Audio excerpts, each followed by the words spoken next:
সুপ্রিয় শিক্ষার্থীবৃন্দ, বায়োলজি বাংলাদেশ থেকে তোমাদেরকে অভিনন্দন। আশা করি সবাই ভালো আছো। আলোচ্য বিষয় 1. মায়োসিস কোষ বিভাজনের সংজ্ঞা। 2. মায়োসিসকে হ্রাসমূলক বিভাজন বলা হয় কেন? 3. মায়োসিস কোষ বিভাজন আবিষ্কার ও নামকরণ। 4. মায়োসিস কোষ বিভাজন কোথায় ঘটে? 5. মায়োসিস কোষ বিভাজনের বৈশিষ্ট্য। এবং 6. মায়োসিস কোষ বিভাজনের প্রকারভেদ।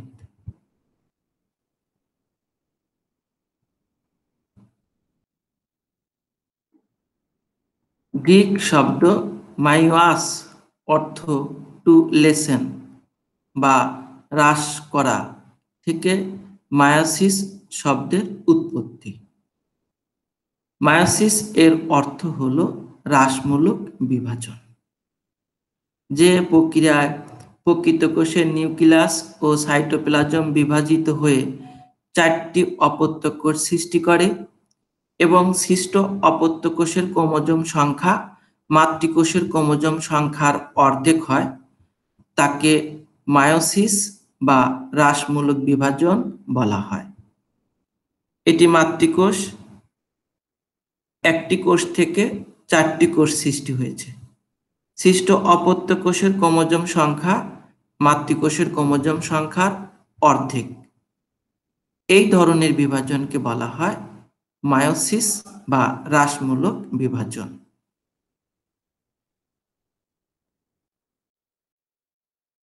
মায়োসিসকে হ্রাসমূলক বিভাজন বলা হয় কেন? মায়োসিস প্রক্রিয়ায় একটি মাতৃকোষ থেকে 4টি অপত্য কোষ সৃষ্টি হয়। সৃষ্ট অপত্য কোষের ক্রোমোজোম সংখ্যা মাতৃকোষের ক্রোমোজোম সংখ্যার অর্ধেক হয়, তাই মায়োসিসকে হ্রাসমূলক বা রিডাকশনাল বিভাজন বলা হয়। সাধারণত মায়োসিস 1 হল হ্রাসমূলক বিভাজন। এটি মাতৃকোষ একটি কোষ থেকে 4টি কোষ সৃষ্টি হয়েছে। সৃষ্ট অপত্য কোষের ক্রোমোজোম সংখ্যা মাতৃকোষের ক্রোমোজোম সংখ্যার অর্ধেক। এই কারণে এই মায়োসিসকে বলা হয় হ্রাসমূলক বিভাজন। মায়োসিস কোষ বিভাজন 2টি ধাপে হয়, মায়োসিস 1 এবং মায়োসিস 2। এর মধ্যে মায়োসিস 1-কে বলা হয় হ্রাসমূলক বিভাজন, আর মায়োসিস 2-কে বলা হয় মাইটোসিসের অনুরূপ বিভাজন।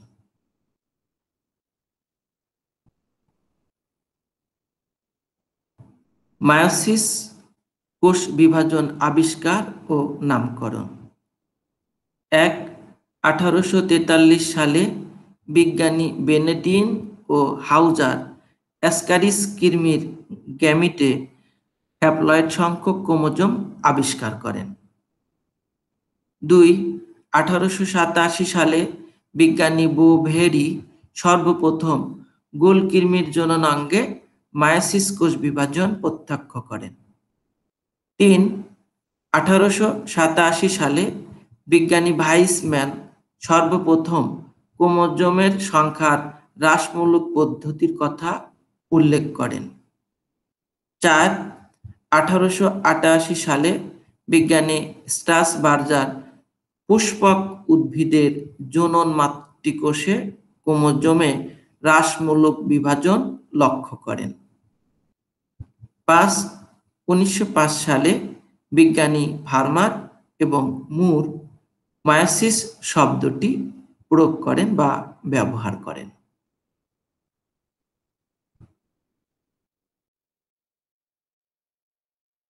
মায়োসিস কোষ বিভাজন কোথায় ঘটে? 1. উচ্চ শ্রেণীর জীবের জনন মাতৃকোষে মায়োসিস কোষ বিভাজন ঘটে। 2. ইহা শুধুমাত্র ডিপ্লয়েড কোষে ঘটে, কখনো হ্যাপ্লয়েড কোষে ঘটে না। 3.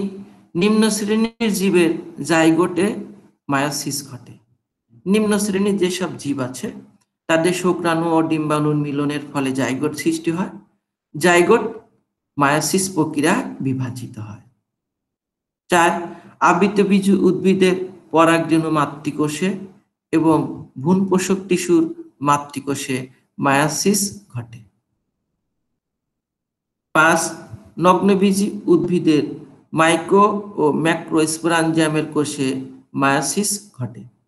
নগ্নবীজী উদ্ভিদে যে মাইক্রোস্পোরাঞ্জিয়াম আছে এবং ম্যাক্রোস্পোরাঞ্জিয়াম আছে সেখানে মায়োসিস ঘটে। 6.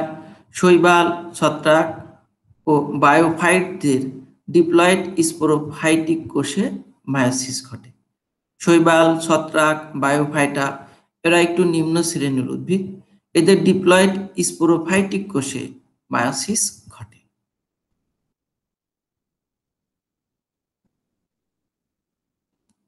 মায়োসিস কোষ বিভাজনের বৈশিষ্ট্য।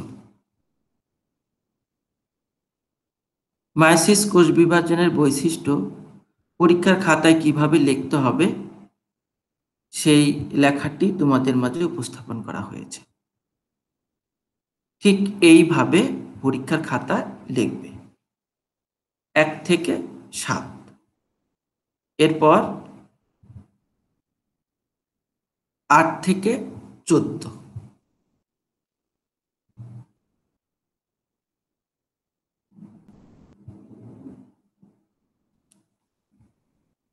মায়োসিস কোষ বিভাজনের বৈশিষ্ট্যের চিত্রসহ ব্যাখ্যা করছি।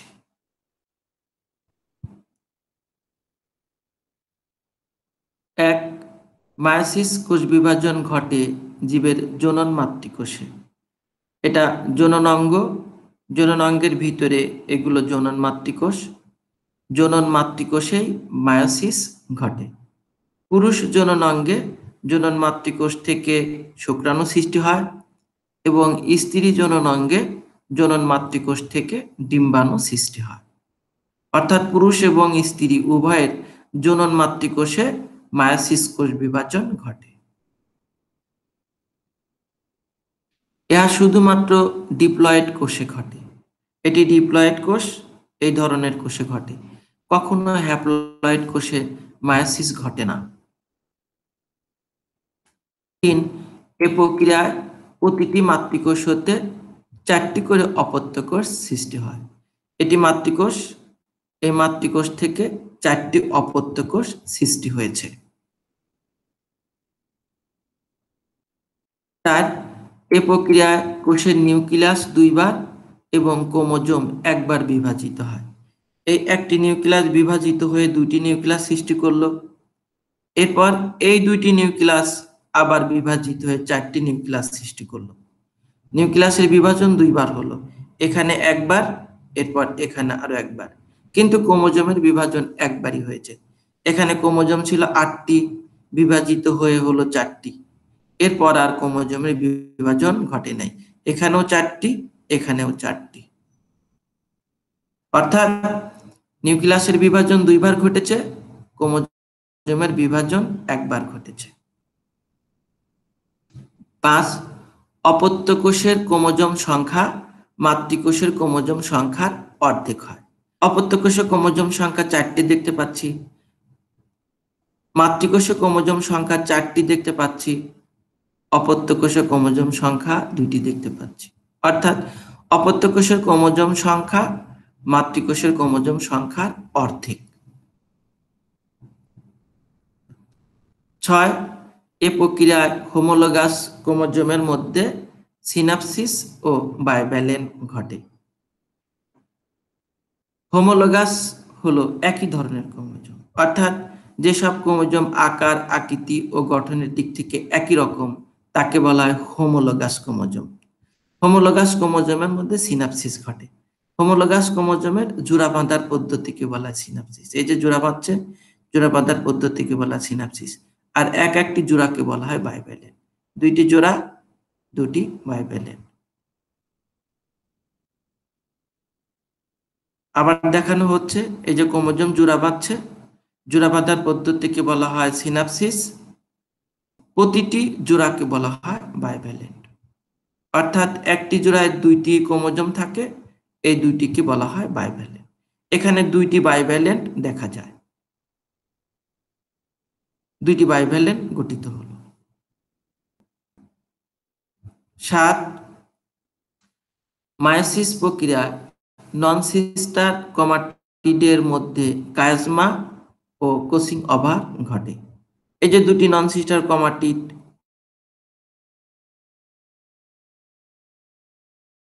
গঠন আর এদের মধ্যে অংশের বিনিময় ঘটছে, একে বলা হয় ক্রসিং ওভার।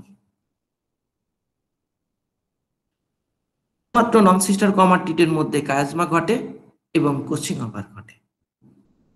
আর এ প্রক্রিয়ায় প্রোফেজ দশা দীর্ঘস্থায়ী এবং ক্রোমোমিয়ার নামক বস্তু দেখা যায়। এই যে প্রোফেজ দশায় এরকম ক্ষুদ্র ক্ষুদ্র গোলাকার বস্তু দেখা যায়, এই বস্তুগুলাকে বলা হয় ক্রোমোমিয়ার।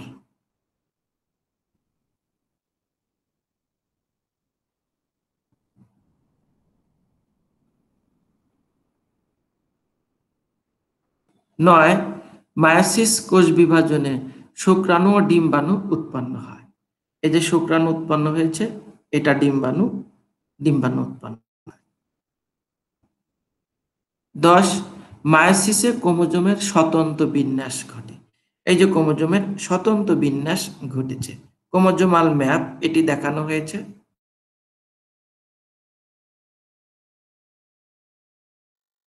মায়োসিস বিভাজনে স্বতন্ত্র বিন্যাস ঘটে না। 11 মায়োসিস 1 এর প্রোফেজ জটিল, দীর্ঘস্থায়ী এবং 5টি উপপর্যায়ে বিভক্ত। প্রোফেজ 1 এর এটি দীর্ঘস্থায়ী এবং জটিল একটি পদ্ধতি। এতে 5টি উপপর্যায় বা উপদশা থাকে: ল্যাপ্টোটিন, জাইগোটিন, প্যাকাইটিন, ডিপ্লোটিন ও ডায়াকাইনেসিস। 12 মায়োসিস 2 এর পর সাইটোকাইনেসিস ঘটে। সাইটোপ্লাজমের বিভাজনকে বলা হয় সাইটোকাইনেসিস। প্রথমে ক্যারিওকাইনেসিস ঘটে, এরপরে সাইটোকাইনেসিস ঘটে। তবে সাইটোকাইনেসিস ঘটে মায়োসিস 2 ঘটার পর। 13 প্রকরণ ও জীববৈচিত্র্য সৃষ্টিতে মায়োসিসের ভূমিকা রয়েছে। এই যে প্রকরণ ঘটেছে, জীববৈচিত্র্য ঘটেছে, পৃথিবীতে এই যে জীববৈচিত্র্য আর প্রকরণ ঘটছে, এর জন্য মায়োসিস দায়ী। মায়োসিস বিভাজন না ঘটলে প্রকরণ এবং জীববৈচিত্র্য সৃষ্টি হতো না। 14 মায়োসিস কোষ বিভাজন জীবজগতে বিবর্তনে গুরুত্বপূর্ণ ভূমিকা পালন করে। এটি বিবর্তনের চিত্র। বিবর্তন ঘটেছে মায়োসিসের কারণে, অথবা বিবর্তনে মায়োসিসের ভূমিকা রয়েছে।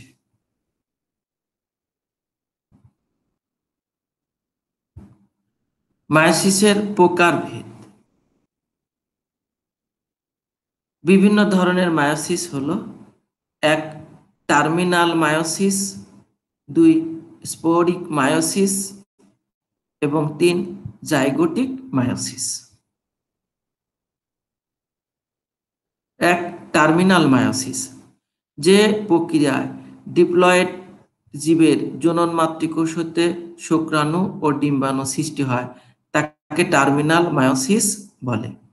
এ প্রক্রিয়ায় শুক্রাণু মাতৃকোষ থেকে শুক্রাণু এবং ডিম্বাণু মাতৃকোষ থেকে ডিম্বাণু উৎপন্ন হয়।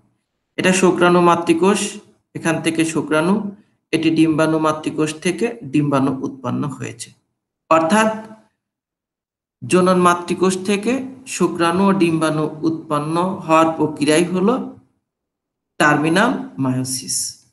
একেই মূলত মায়োসিস বলা হয়। 2 স্পোরিক মায়োসিস, যে প্রক্রিয়ায় সপুষ্পক উদ্ভিদের পরাগধানের ভিতরে মাইক্রোস্পোর এবং ডিম্বাশয়ের ভিতরে মেগাস্পোর সৃষ্টি হয় তাকে স্পোরিক মায়োসিস বলে। সপুষ্পক উদ্ভিদের পরাগধানী এবং ডিম্বাশয়, পরাগধানীর ভিতরে মায়োসিস ঘটে, ডিম্বাশয়ের ভিতরেও মায়োসিস ঘটে। পরাগধানীর ভিতরে মায়োসিস প্রক্রিয়ায় মাইক্রোস্পোর এবং ডিম্বাশয়ের ভিতরে মায়োসিস প্রক্রিয়ায় মেগাস্পোর সৃষ্টি হয়। মাইক্রোস্পোর ও মেগাস্পোর সৃষ্টির প্রক্রিয়াকে বলা হয় স্পোরিক মায়োসিস। 3. Zygotic meiosis. নিম্ন শ্রেণীর জীবের জাইগোটে যে মায়োসিস ঘটে তাকে জাইগোটিক মায়োসিস বলে। নিম্ন শ্রেণীর জীব আছে শৈবাল, ছত্রাক, বায়োফাইটা। এদের জনন মাতৃকোষে কখনোই মায়োসিস ঘটে না। এদের শুক্রাণু ও ডিম্বাণুর মিলনের ফলে জাইগোট সৃষ্টি হয়, সেই জাইগোটে মায়োসিস ঘটে, একে বলা হয় জাইগোটিক মায়োসিস। এই যে দুটি গ্যামেট একসাথে মিলিত হয়ে জাইগোট সৃষ্টি করছে, এই জাইগোটটিতে মায়োসিস ঘটে। জাইগোটে মায়োসিস ঘটে বলেই একে বলা হয় জাইগোটিক মায়োসিস। ধন্যবাদ সবাইকে। ভালো থাকবে, সুস্থ থাকবে, নিরাপদে থাকবে। আল্লাহ হাফেজ।